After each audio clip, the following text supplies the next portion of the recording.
Right, DC. You guys almost did it. You're almost there. You almost made a movie that I couldn't critique. Because two-thirds of this movie, the Wonder Woman that I'm talking about, if you just randomly saw this video and didn't click on it, Wonder Woman, the first two-thirds are great, are amazing, are without flaw for the most part. And then you did that in the third act. You just kind of let it devolve into big CGI blockbuster movie fight. Didn't need it worse than even the weird transforming and Transformers editing in the end. But two-thirds of this movie is so good, so great, and so nails the Wonder Woman character. So I'm going to focus on these first two-thirds first because that is where the majority of the movie is and the goodness of the movie. But I am going to still talk about some flaws during the first two-thirds. Starting first off with a flaw is that I think it doesn't take a lot of chances in the early parts of the movie. It's very by the numbers, not in a bad way. It's very enjoyable. It even has more comedic moments like Marvel does. It's very, very, like I said, by the numbers, by the books, but very well done. The character of Diana, I think, is done great.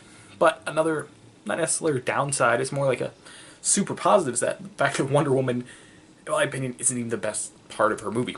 The best scene, which I'll get to later, is definitely all Wonder Woman centric. But the best character in this movie, I think, is actually Steve Trevor. I think Chris Pine does a great job as Steve Trevor, as this basically Steve Rogers without superpowers character. Not like skinny Steve Rogers that was weak and couldn't do anything, but like regular Steve Rogers, just no super strength or anything like that. I think he is so well done. Such a great, definite love interest in the movie, and he plays the love interest like other women would in other superhero movies, and it's clear that he's the weaker to Wonder Woman. So it's not like he's trying to be stronger or more the center of attention than her, except in the spots where he has to be, because this is World War One and not an evolved society yet. Britain, because he's American, but in Britain for some reason, I don't know. And he just steals the show because he's a good character both in the literal sense and in the terms of qualifying goodness, if we can do that. Because while Diana is a good character in the sense of goodness because she was raised a certain way to believe that mankind is naturally good. Steve knows that they're not naturally good, but he still tries his best, and I just think he's a very super well done character, and I think the best character in this movie. But that is not to take anything away from Diana, because Diana is also a great character in the movie. It starts off all about her in this Amazonian place. I can't remember the name of the island, but Paradise Island, as it is coined by other characters in the movie.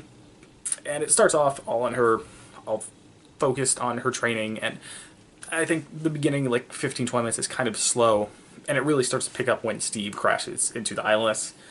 It kind of sparks the plot and point of this movie, and what I think Gal Gadot does very well as Wonder Woman is while the whole time she is this strong, independent woman who's not really understanding why women are subservient in this culture, she also has this kind of fish out of water character moments that I think are very well done, where she's like, oh, what is this ice cream you think of, and is amazed by this and getting confused by different things. So kind of mix this fish out of water with this strong independence, and doing so also lets Gal Gadot do something that characters played by women should be able to do more in movies, which is make mistakes and be wrong. Because either it's like, oh, they're just bad characters and have no purpose a lot of times, or it's like, oh, we have to make them strong women to where they aren't good characters anymore because they're not allowed to make mistakes, to break down, to do wrong things. And Gal Gadot in this movie is allowed to do that, which works very well. And all this is played out in these first two acts of the movies. And the best scene in the movie, don't spoil what it is, but it's action done extremely well. I'll just say it's the Trent scene. I'm not going to spoil what happens in the Trent scene, but it's World War One, so you kind of know what the trenches are like, and what Wonder Woman does in this scene is amazing, and the way she's able to combine the shield, the lasso, the sword, the cuff things. The action done in these first two-thirds are extremely well done, and all focused on Wonder Woman. And then we get to the third act. Oh, the third act. What happens here is that it starts off strong. Third act starts strong. Wonder Woman, like I said, makes a mistake, is wrong, and she's allowed to feel the ramifications. And then we're finally introduced to who the villain is. We know who the villain is the whole time. It's Ares. She talks about from the beginning of the movie. That's not a spoiler. But when she's finally face to face with Ares, it starts off. I'm like, oh man, they made a good villain that's not just going to be punch punch bam bam.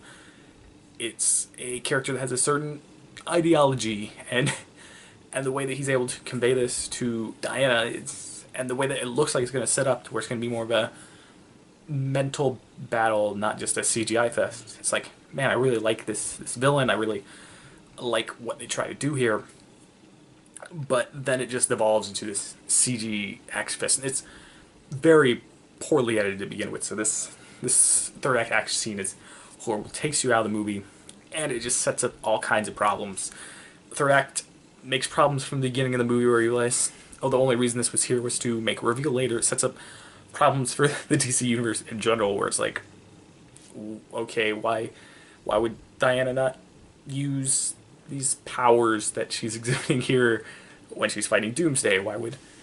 Why would she disappear from the world since World War One? Because the way this all ends, it seemed like she'd want to be more involved in the war, and just why?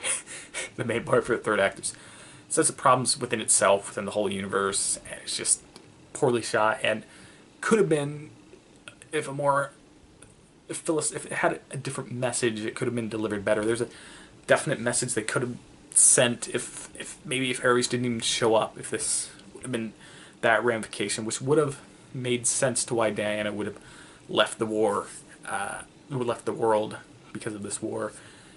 And they didn't go that way, and they should have. But luckily, during the third act, there is a good storyline to follow, which is around, not Steve Rogers, whatever his name, but other Steve Trevor, thank you. Did I call him Steve Rogers earlier? If I did, I apologize. But Steve Trevor and his group of misfits, where there's a bunch of different outcasts that he has together, and their mission during this third act is actually very well done, very impactful, and would have made for a better movie if we would have focused on that and didn't have this doesn't fit CGI cause problems fest that happens. And really, the third act this took me out of the movie. It made me forget a lot of the good. I had to wait a couple days to think on it, remember the good things, like that Trent scene. Like, it's awesome. Like, the best scene in this movie, that Trent scene, is better than anything that the DC Extended Universe has done so far.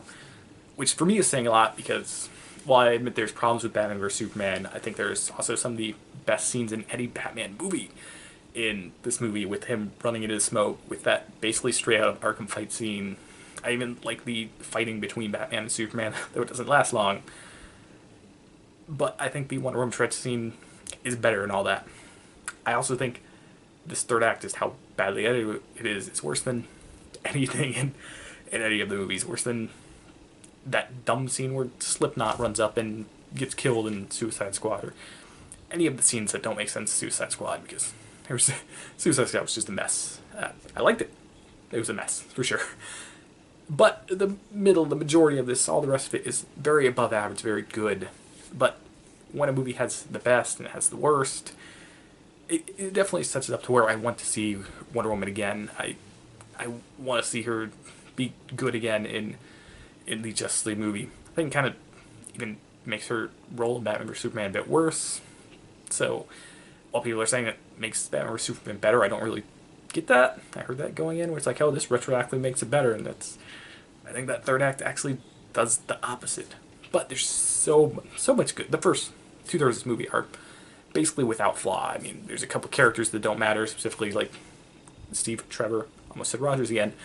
His secretary's introduced, like, oh, she's going to be important, and then she kind of wasn't. It was kind of wasted, which is funny, where a movie about women empowerment and making women good characters has kind of just a throwaway woman character, and a bit of slowness in the beginning, but just kind of introduce you to this world so you understand where Diana's coming from when she doesn't understand our world.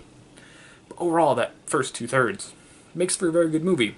The third act even has a very good part. The third act is just The overall fight it's just so bad.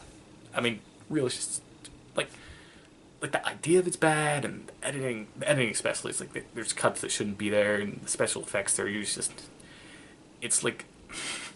But if you recently saw my King Arthur review, I said that that was the best use of 300 style action since 300. This might have had the worst use of 300 style acting since ever. But overall, I still enjoy this movie. I still really like that. I think it's just a lot of good. And I'm trying to not let myself let the third act get me down. At times that can really ruin a movie for me, but I still remember the good. So I'm still going to give this movie an 8 out of 10. I still want to see this character, Gal Gadot, perform well in future movies. Gives me a glimmer of hope for Justice League. Unlike the trailer that was before the movie, because that Justice League trailer, not so good. Yeah, let me know if you've seen the movie and if the third act hurt you as much as it hurt me, because it really hurt me. Please like, share, and subscribe. Look forward for my Pirates of the Caribbean review, which will be coming out soon. I know because I'm recording right after this, so I know it will come out soon. I'm probably going to do a John Wick 2 review, and for some reason I'm seeing Captain Underpants tonight, so that should be coming at you as soon as well. And I actually almost beat Persona 5 again. I beat the final boss, I just need to do the last little cleanup bit of story, so that will be coming for you soon. Not close to finishing my book. I have no time to read anymore. Please like, share, and subscribe. See you guys next time.